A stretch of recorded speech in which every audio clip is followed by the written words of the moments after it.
any other states in the union or anywhere that have supported this on a statewide state Supreme Court? Are you aware of any other states that have? Yeah, there's a lot of states. I mean, California, New York. I mean, it's a very progressive move. I mean, right. Again, my biggest issue was not so much about the health issues. I think we all know smoking is bad for your health. Clearly, yeah. And bad secondhand smoke's a big I think deal. it is too. I mean, really, there's no question. That's not the argument here. I think the argument is what is the role of government when it comes to private business that designated.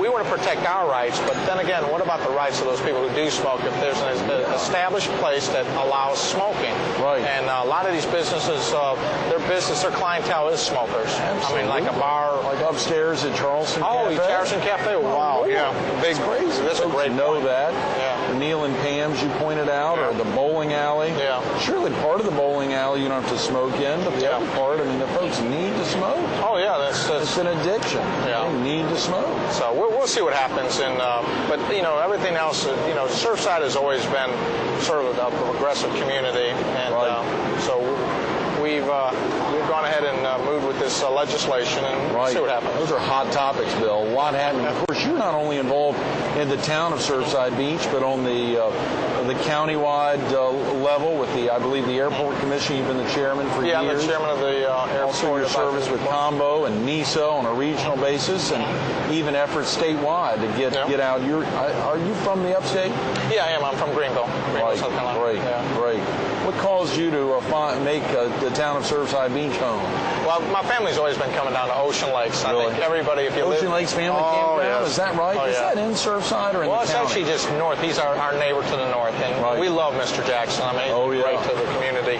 And my family's been coming down here for, 40 years to Ocean Lakes, and we've always had a site in Ocean Lakes. And I always knew if I was ever fortunate in life where I could retire, I was going to move down to the coast. And Surfside, I chose Surfside, and came down in the late 90s and never looked back. I just love it. Surfside, I mean, the Surfside and Ocean Lakes, Lakewood, all the family campgrounds. Of course, as you know, Lakewood has been instrumental for the American Heart Association as the host location for the last 3 or 4 years for the Horseback Ride-a-thon, which is scheduled to net almost $300,000 this year. A big event. To be held November 8th to the 11th time period, I believe. Up at Lakewood. Ocean Lakes hosted it 1 year, but a lot of horse poop all over the place. Mary Emily and Nelson stepped back and said, no more. No more. That's right. But Lakewood has been kind enough to open the doors for it. Well, that's exciting. I didn't know that they raised that much money. That's awesome. A lot of money, and a lot of folks from Surfside are regular attendees. And Merle's Inlet, I saw Cooper Wellens and his wife out at Renee's recently down in Garden City, and they said they're going to have a whole clan up there at the Horseback Ride-a-thon. They've rented out a ton of trailer locations there. Really it's going to be an exciting time. And just like this event tomorrow, I mean, I'm really looking forward to this. The biggest thing is we're going to have a lot of fun with the children and friendship. It's going to be great fellowship. I mean, again, like I mentioned earlier, the town of Surfside, we have our own group. We have the mayor and other council members. Is that right? And, good. Who all's walking? You'll, of course, I'm going to be out there. We got the director of public works and our new police chief, Andy Christian. Everybody knows Andy from being with Horry County for the last some years. Absolutely. And we were really lucky to get him as to be our new chief. And we're really happy. He's actually the director of public safety. So Andy will be out there with his guys, and Brian Kirk with Public Works and Recreation will be out there. I know Joe Martin and his wife will be out there. Great. My children will be out there with my grandchildren walking. Is that right? Oh, great. Yeah. I think I saw a picture not long ago of your granddaughter, who's such a beauty. Yeah, Morgan. She's 2.5 now, and she just loves the light of your life. Oh, yes. She had Grandpa Rapp. What's your nickname? She calls me Papa. Papa Bill. That's great. That's great. We had a guest on the show recently whose grandchildren call him Big Dog. Big Dog. There you go. My father is Papa as well, which is great. But Big Dog. And, of course, there'll be a lot of big dogs out here tomorrow morning. Tomorrow morning. You said the registration's at what time? 8 o'clock tomorrow. Okay, great. In front of the visitor center, like we said, and it starts. The actual walk's going to start at 9, and we're going to be prompt on time because, like I said, we're doing 3 walk.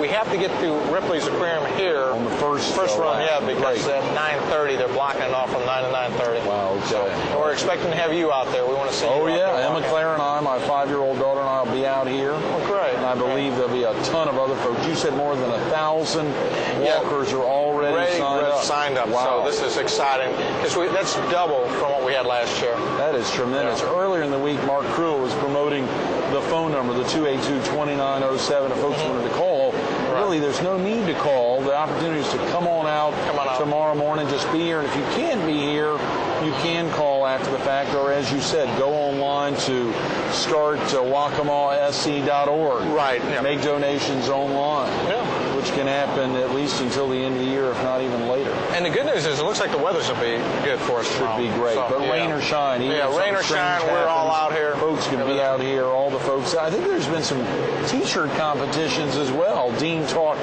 yesterday about folks having a big T-shirt competition. Yeah. She said her group of cool girls, she's got a group of from her fitness class at the Y. Oh, good. I'd like to see that. The big group that'll be out there. Of course, you said that kids are invited. Kids are great. We want the kids to come. Remember, the life you save might be your own with this. I mean, this is something that affects all of us. 1 in every 4 women die because of heart disease, like you said earlier. Oh, yeah. And actually, it's the numbers just came out. It's 34 South Carolinians die every day. Oh, come on. No, yes, that's 34 a day? 34 a day. I did not know that. I think the earlier figure you pointed out, I've heard many times, almost 1 million folks every year die from heart disease or stroke. The number 1 and number 3 killer in America. That's right. In America. And you know, it's you don't realize that we can affect those numbers too. The only thing we can't affect is one of the parts that is heredity is a play over it. But we can't affect it, but everything else we can, from your eating habits, cholesterol, exercise. Just get out there. They did a Harvard study said that every hour of exercise puts on 2 hours of your life for long. Is that right? Yeah. Wow. So every hour of exercise can add 2 hours to your life. Yeah, to your life. That's tremendous. That is tremendous. I saw online there's some top fundraisers right now. Your co-chair is Joel Davis, Daniel DiGeronimo, who's a high school student, Kristen Pierce, who's part of Dean Vincent's team, Ann Lehman, who was with us earlier in the week, who's amazing, and John Caprio from Syntax Homes. Yeah. So a lot of individuals have signed up, made the commitment to raise funds online, and of course, as you said, folks can bring their checkbook out. Please, we need to. In fact, the way I got involved in this, Greg, is Marilyn Hatley, which everybody knows is a beautiful mayor from North Myrtle Beach. She is. Called me up and asked me if I would come down and help and get involved in this. I was involved with the American Red Cross, and we did real well there. So that the big Heroes campaign. Yeah, did kick butt on that. Oh yeah, Bill. we did great. And you really did. You were the only chair on that thing. Right? That's correct, on the fundraiser. You pulled in some big ones. I saw Jack Devine and who were some of the other folks that really helped make the Heroes campaign tick? Because you've been spending so much time on that. Oh, we had everybody in the community. Sheila Morgan and Tears did a big contribution. Scott Joy, Harry Pavlak. Oh, come on. Oh yes, Harry. You got money out of Harry? Harry, yes. Oh, how good is that? That's what I'm saying. Hopefully we'll see him out here tomorrow morning. That's right. In fact, I need to give him a call and get him up and get his group down here. But I'm glad you mentioned that.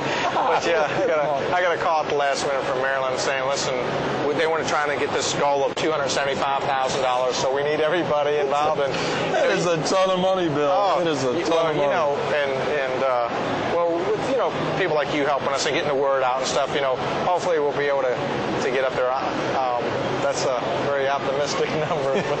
It's a huge number. I'm sweating just thinking about it, Bill, sitting in here, and of course Ripley's Aquarium. This place goes on and on and on. It's such a beautiful location here. And how exciting is that we're going to be able to walk through this thing tomorrow? That's everybody, right. All the folks. 1,000 people. We've been here all week long, every morning with folks with different messages. Of course, Mark Krula's father had a bypass surgery. Dean Vincent, who was with us yesterday's father, died from heart disease. Her mother has had severe strokes. Ann Lehman, who was with us earlier in the week on Tuesday, was born with a heart defect, a birth defect. Charlie Myrick's family obviously has been impacted, and you talked about 1 in every 2 women is impacted by, or 1 in every 4 impacted by heart disease or loses their life to heart disease. So, you know, we're talking about real serious stuff. Of course, we start thinking about the money and having to raise lots of money. Fortunately, there are other great events during the year. There's the Horseback Ride-a-thon to support these dollars. There's the gala, the annual gala, which will be held in February. The Joyce Gardner and Glenda McIntyre are co-chairing this year. Let me mention one thing, too, I forgot to mention real quick. Something that can help everybody. We have sponsorship signs that we give. We have a $500 sponsorship level. And you know, we're a 501(c) company, so you can write this all off. I mean, it's a good donation. But the key to this thing is, you know, have everyone come out and just have a great time. Bring your family, your friends out. Let's raise some money for the community because it does affect all of us. And everybody knows that all this money goes into research and education. And the key is education. That's this part about the walk. You know, the Heart Association, as you know, really got involved. They've been raising money for research and education for the last, 30 years. But in the late 90s, they came up with ideas about how can we do an impact on, to change these statistics. And one of them is why this walk, and as you mentioned, the horse ride and the big gala. The hardball. The hardball. Wow. Absolutely. What a great event that is.